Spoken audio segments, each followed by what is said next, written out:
జగిత్యాల జిల్లా కేంద్రానికి BRS working president చేరుకున్నారు.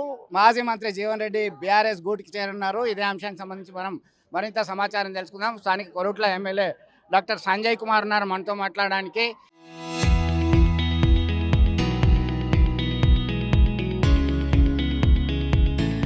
మీరు చెప్పండి, అన్నట్టుగానే జీవన్ రెడ్డి మీ పార్టీకి వస్తా అంటే భుజాల మీద తీసుకొస్తా అన్నారు. ఎట్లా చూడొచ్చు? ఏమైనా మార్పులు వస్తాయా?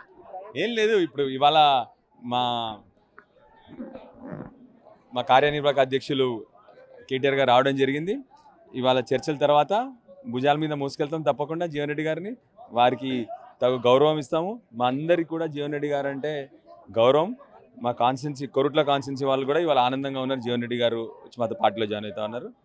సో తప్పకుండా ఒక రైతు నాయకుడు, నిజాయితీ గల నాయకుడు, 40 సంవత్సరాల నుంచి ఒకే పార్టీ పట్టుకొని నిబద్ధతగా నిజాయితీగా పనిచేసిన నాయకుడికి ఇవాళ కొత్త కాంగ్రెస్ వాళ్ళు అందరూ కలిసి పాపం ఆయన్ని పాత కాంగ్రెస్ బయటికి పంపించడం జరుగుతూ ఉందండి. సో తప్పకుండా మేము బీఆర్ఎస్ పార్టీ వైపు నుండి నిజాయితీ గల నాయకులందరినీ ఆదరించినట్టు జీవన్ రెడ్డి గారిని గొప్పగా వారిని ఆదరిస్తాం, గొప్పగా వారిని గౌరవిస్తాం కూడా. అంటే పార్టీలో జాయిన్ కాకముందే ఒక కామెంట్ చేశారు జీవన్ రెడ్డి, మార్పు రావాలి, రేవంత్ పోవాలన్నారు. ఆయన అడుగుజాడల్లో ఇది కూడా ఆదర్శంగా తీసుకుంటారా? మీరు ముందుకెళ్తారా?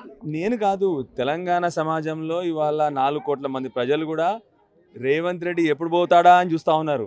ఇంతకంటే దరిద్రమైన ప్రభుత్వాన్ని, ఇంత దరిద్రమైన నాయకత్వాన్ని ఇప్పటివరకు తెలంగాణ ప్రజలు పోయిన పాత ఆంధ్రప్రదేశ్లో కూడా చూడలేదు. దేశంలో కూడా ఇంత కేవలం అసభ్యంగా మాట్లాడడం, బూతులు మాట్లాడడం, వెక్కిరించినట్టు మాట్లాడడం, ఇవి తప్ప ఒక మంచి నాయకత్వం లేదు. ప్రజలందరూ కూడా అదే కోరుతా ఉన్నారు, ఆయన నాయకత్వం పోవాలని చెప్పేసి. తప్పకుండా రేవంత్ రెడ్డి కాంగ్రెస్ గవర్నమెంట్ మళ్ళీ రాదు. మళ్ళీ 20 ఏళ్ళ వరకు కూడా మళ్ళీ బీఆర్ఎస్ గవర్నమెంటే ఉంటుంది. ఇక్కడ గొప్పలు చెప్పుకుంటున్నారా? మరి ఈ మధ్యలో మేము చాలా ఇచ్చిన హామీలన్నీ కూడా అమలు చేసినాం, 6 గ్యారెంటీ అమలు చేయడంలో ముందుకెళ్తున్నాం, ప్రజల మద్దతు బ్రహ్మాండంగా ఉందని మంత్రులు, ముఖ్యమంత్రి చెప్తున్నారు. ప్రజల మధ్యకి వచ్చి ఆ విషయాలు చెప్తే ప్రజలు రాళ్ళతో కొడతారు.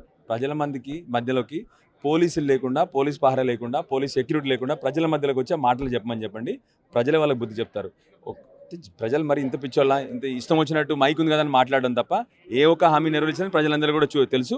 తప్పకుండా ప్రజలందరూ ఈ మాటలు బయటకు వచ్చి రోడ్డు మీద చెప్తే మాత్రం రాళ్ళతో కొడతారు వాళ్ళని. జీవన్ రెడ్డి గారు చేరిక గులాబీ గోటికి ప్లస్ అయితే అవకాశాలు ఖచ్చితంగా ఉన్నాయి. 100కు 100% మంచి నాయకుడు, నిబద్ధత గల నాయకుడు. ఇలా మా జగిత్యాల జిల్లాలోనే, పాత కరీంనగర్ జిల్లాలో నిబద్ధత గల నాయకుడిగా పేరుంది జీవన్ రెడ్డి గారికి. 100కు 100% మంచి రైతు నాయకుడు, మంచి రైతు పార్టీ మాది.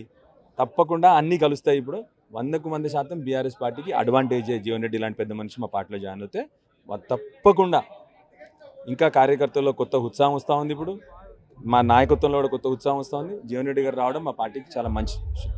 కొరుట్ల ఎమ్మెల్యే డాక్టర్ సంజయ్ కుమార్ ఒకటే చెప్తున్నారు, ఖచ్చితంగా మాకు అడ్వాంటేజ్, చాలా ప్రయోజనకరంగా ఉంది. జీవన్ రెడ్డి గారు వస్తారు, ఖచ్చితంగా మార్పు వస్తుంది, రేవంత్ పోతాడు అనేటువంటి ధీమా వారి మాటల్లోనే విన్నాం. వీడియో జర్నలిస్ట్ సుమంత్తో కలిసి చంద్రశేఖర్, RTV, జగిత్యాల నుంచి.